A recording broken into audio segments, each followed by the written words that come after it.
NFL draft is less than 2 weeks away. We're going to look at the offensive side of the ball here. You guys all know PFF's John Kosko. We're going to come in and get some thoughts from John here, skill players, line players, and some of John's favorites on the offensive side of the ball in the 2024 class. Your latest Locked On Browns starts now. You are Locked On Browns, your daily Cleveland Browns podcast. Part of the Locked On Podcast Network.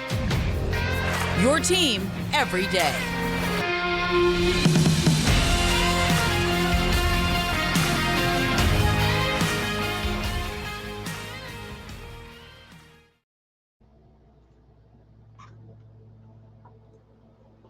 Welcome back, my friends, to the show that never ends, your daily delivery of all things Dog Pound, LGB, NELOB, the Locked On Browns podcast, brought to the Locked On Podcast Network, your team every day. Your host, Jeff Floyd, and I appreciate all of you who make Locked On Browns your first listen every single day. The everyday crowd keeps growing. Don't miss out. Subscribe to Locked On Browns YouTube channel. Show is always available, always free, wherever you get your podcasts.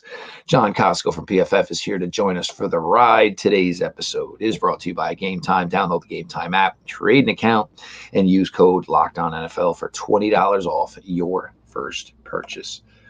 Like I said, 2024 NFL Draft is closing in. Hello, Ashley. Hope you're doing well. And we're going to talk about some of the offensive prospects here. PFF's John Kosko is in here. We always like to break it down with John. We're going to do an offensive episode. We're certainly going to get to a defensive episode. But, John, there seems to be a lot of emphasis. And, I think people put too much in the top 30 visits. Maybe it's a player you just didn't get a chance to connect with either at the combine or, obviously one of the All-Star games. So in order to get that more one-on-one time, you get somebody into the building. So you can't always just trace it. But you kind of do look at positions they bring in. It may not be the players, but it might be the positions.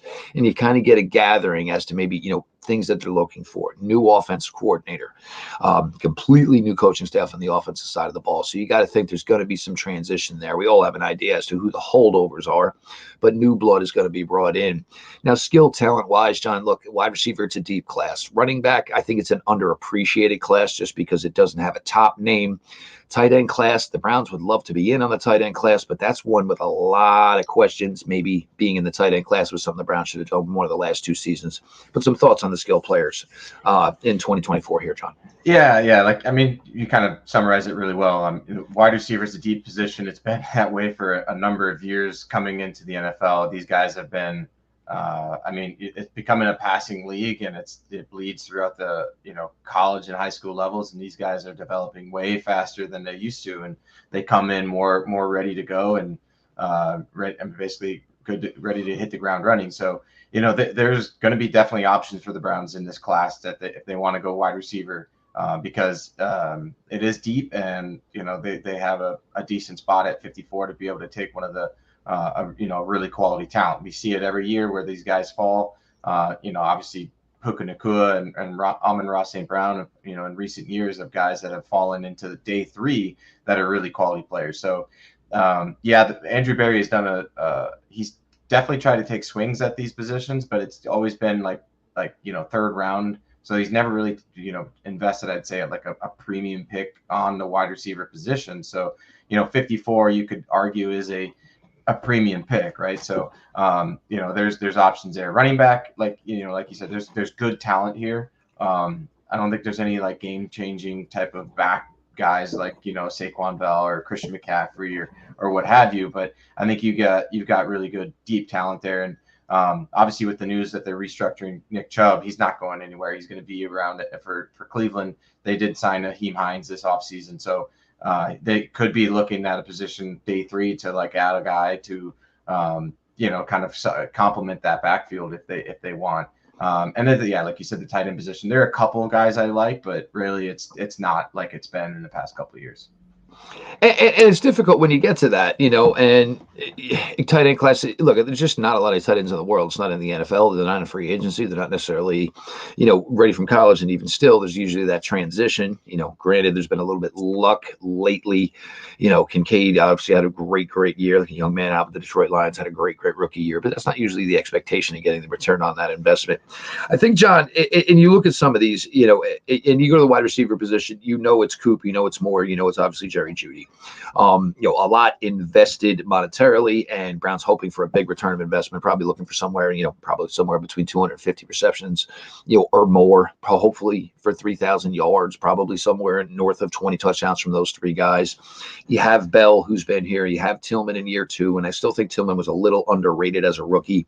It couldn't have just been easy to come in every week and say, okay, Rook, guess what? Here's another new QB1. His best game of the season obviously was Denver with DTR, who he had probably the best relationship with. And I agree with you. You only have one premium pick in this draft, and it is 54. And we can talk about this when we get to the defensive episode. But for me, I'm looking for a guy that's either going to score some touchdowns, or I'm looking for a guy that's going to be somebody that could be, a potential, stat compiler as far as sacks or something else, just because I don't think there's going to be a spot for a guy to come in the secondary.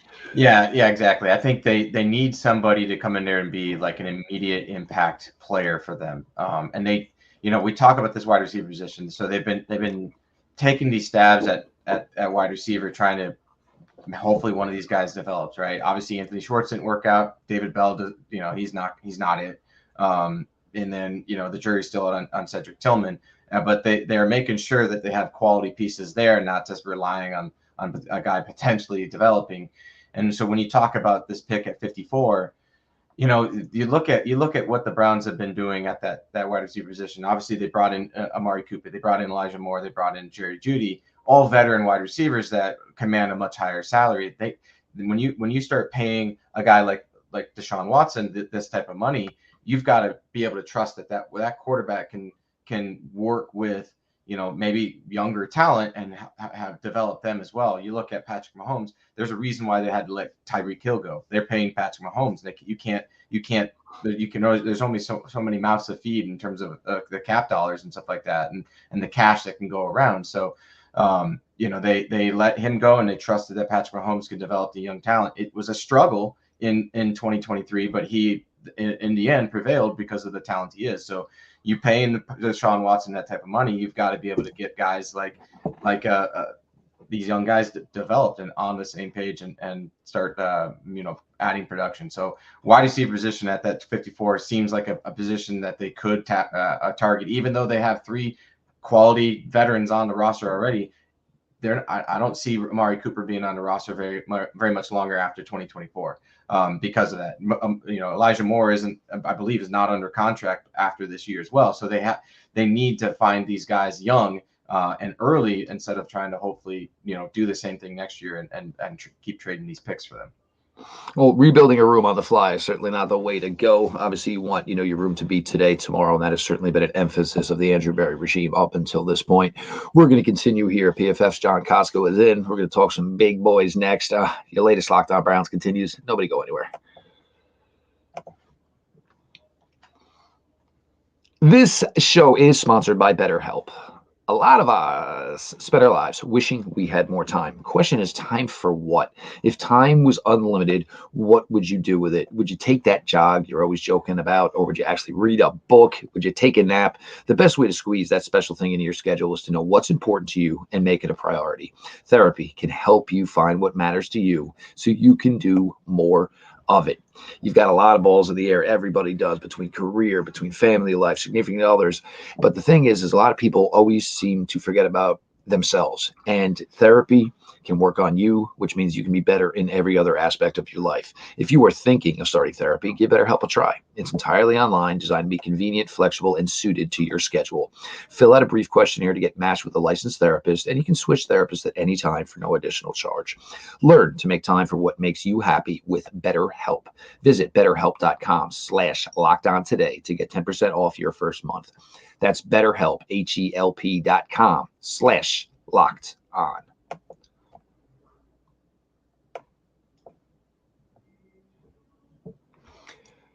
Your latest Locked On Browns continues. Your host, Jeff Lloyd. I appreciate all of you who make Locked On Browns your first listen every single day. The everyday crowd, if you're not in by now, what are you doing? Subscribe to Locked On Browns YouTube channel. Get in. Shows those available. Always free wherever you get your podcasts. We have PFF's John Kosko in here. And John, with the change, obviously with the offensive line coach and the Browns offensive line, and look, it's great that most of this has been intact for the length that it has. But now it starts to really bring up serious questions. Age, one of them. The fact that this line has been together that as long as it has just brings up more questions as well. You have Conklin going into year 5 here with this team. Jedrick Wills going into year 5 with this team. Batonio been here forever. Teller been here for a long time. And it's kind of time now where you need to start seriously thinking about what's going to be the next version of this offensive line. You have 3 offensive tackles coming back from season-ending injuries. You're not going to be able to get the luck that they did to close out last season with tackles 4, 5, and 6, just being able to do just enough to keep the offense humming. Interior, nobody wants to have the conversation of one day there will be life without Joel Bitonio, but it is a fact. Some guys here that the Browns maybe should have their eyes on, because for the Browns, it's a fortunate situation. Like we said, wide receiver is deep. Maybe the Browns don't need it, but you're going to be in it. Offensive line, it's deep, and this is probably somewhere where the Browns should be highly involved. Yeah, and I think they're going to probably go at offensive tackle, either that pick at 54 or in the third round at 85. So I wouldn't put it past them to actually move up from 85 to try to target a guy that they like. However they utilize both those 2 picks or whatever. I think offensive tackle is the position they definitely need, because you look at, like you said, Jack Conklin's been injured several years in a row now. They did right by him with like that extension and everything like that, but kind of like, hey, you got to kind of look out for yourselves or whatever. And I get why they did it. But DeJuan Jones looked really good last year. So I think it's like that's a spot where you can be really comfortable with at right tackle. That generally, like both those guys, year in, year out, aren't both going to get hurt. And you're going to be ended up with your third string right tackle. That's usually not going to be the case. For Jedrick Wills, on the other hand, he's probably going to be the starter this year, but you're going to need a guy that you're going to want to go younger there. There's not an extension that's going to be coming for Jedrick Wills. They're not going to re-sign him. They're probably going to let him test the open market when he, next off season. So I think what they'll look here is guys like, potentially Kingsley Sumatia from BYU would be an option for them at offensive tackle. Blake Fisher is another option for them. Both guys are young, athletic, tested well, and I think they fall into that mold of what the Browns are looking for at from an athletic standpoint. A guy maybe a little bit later would be Roger Rosengarten out of Washington.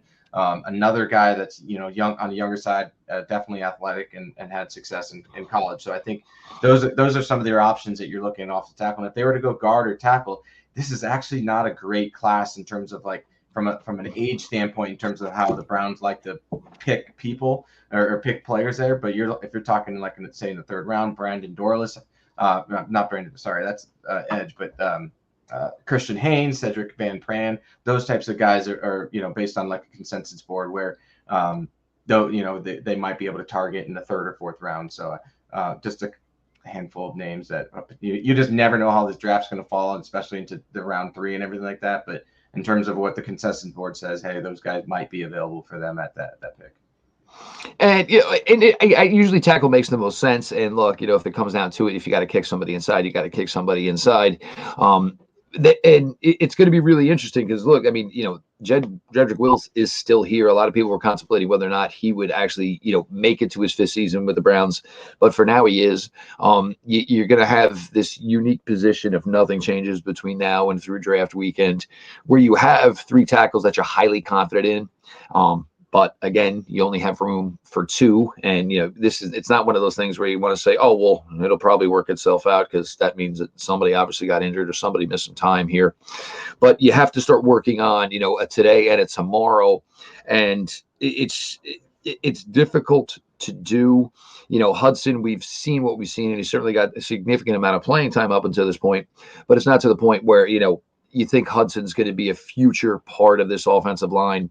And the interior, which at times was probably one of the best interior groups in the entire NFL, you understand that, the longevity of it's obviously a lot closer to the end than it certainly was to the beginning.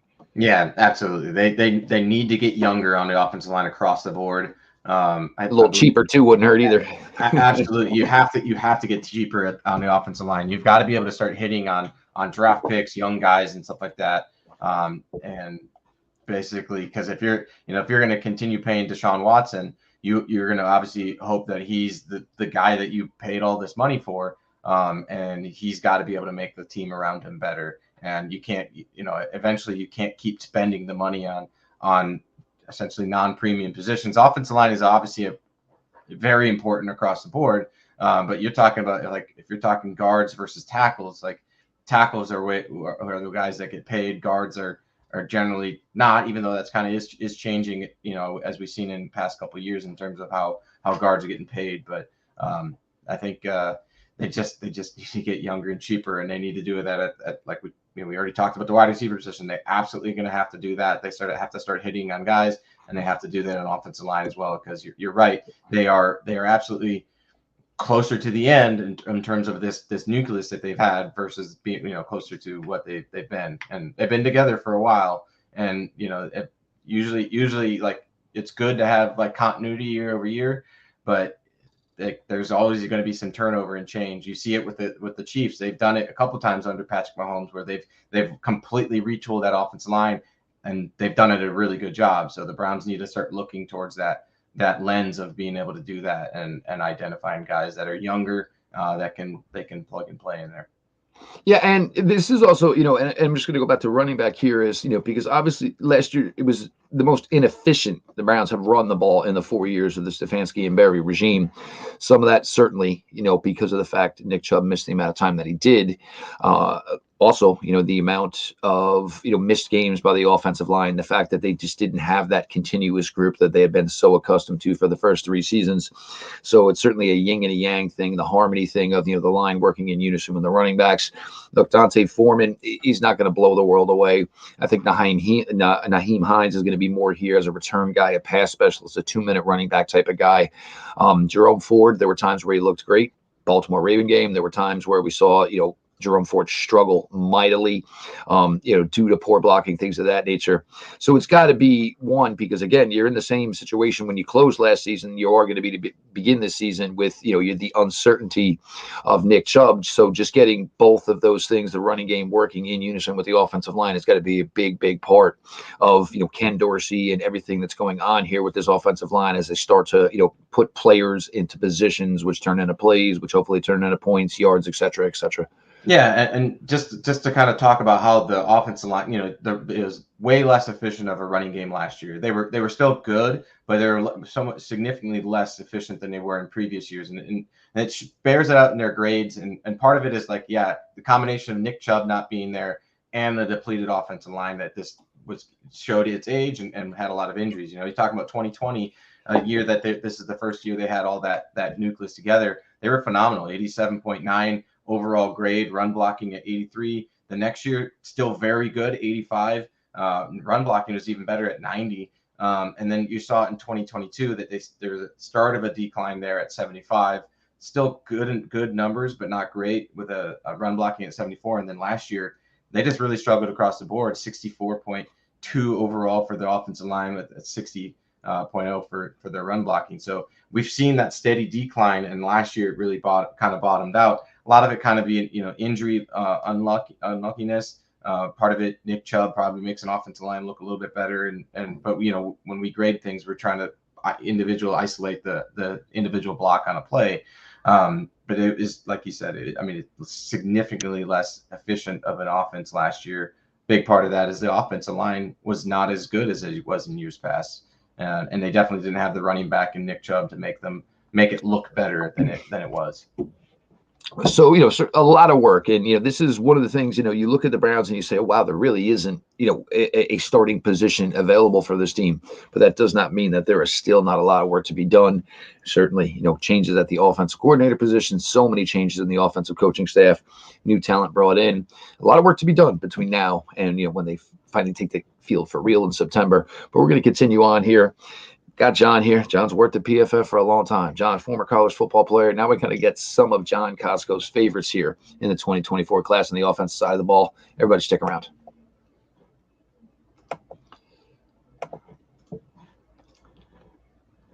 I remember being a kid back in the day trying to go to opening day. Well, you want to know what? You used to maybe meet a guy on the corner and see what tickets were available. We're a long way from that.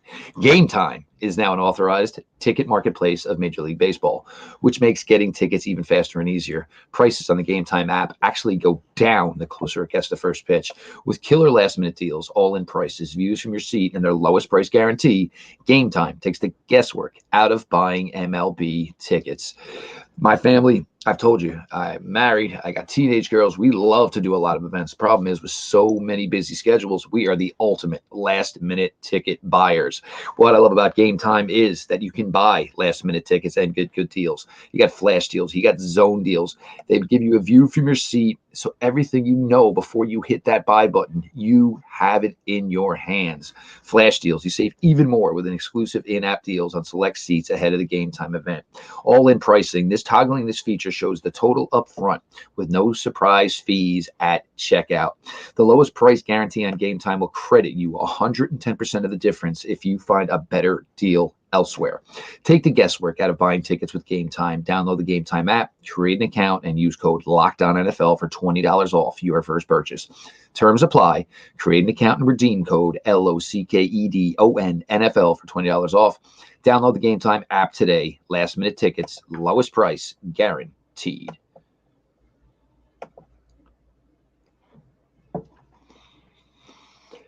Your latest Locked On Browns, segment 3. Your host, Jeff Lloyd. As always, appreciate you all for being along for the ride.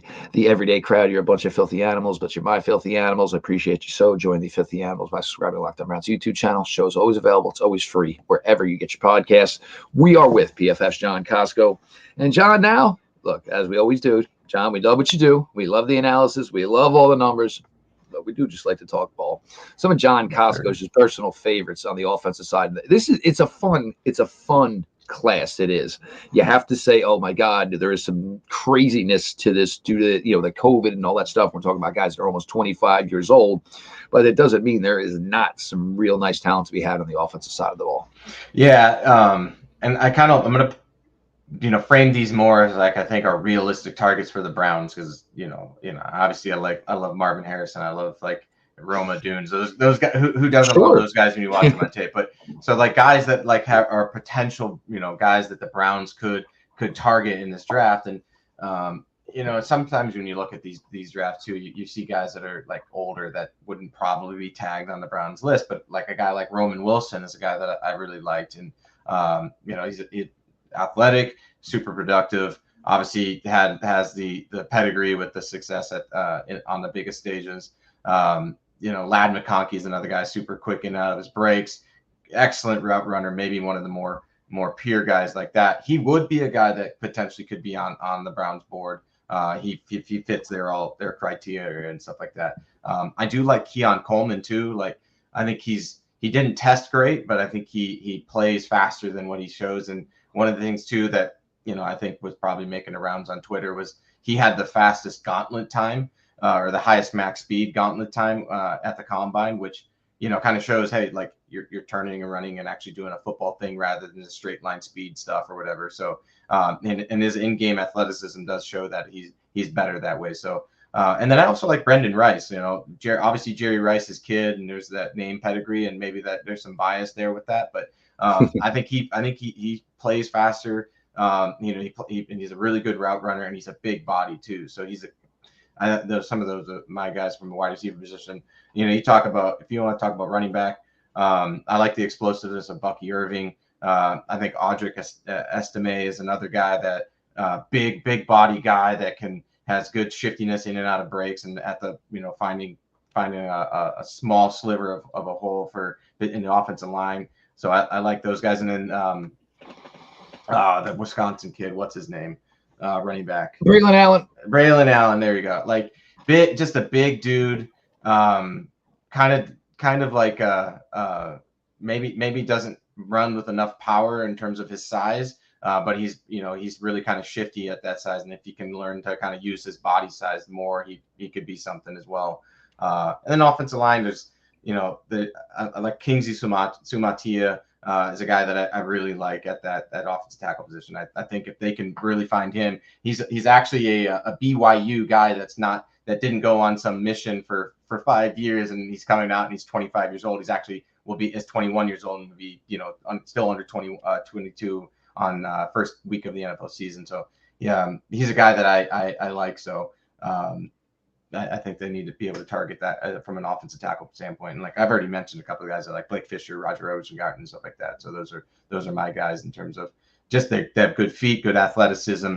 They have good grades. They do well in pass protection, and they're pretty solid in the run, and overall good athletes in terms of the offensive tackle position.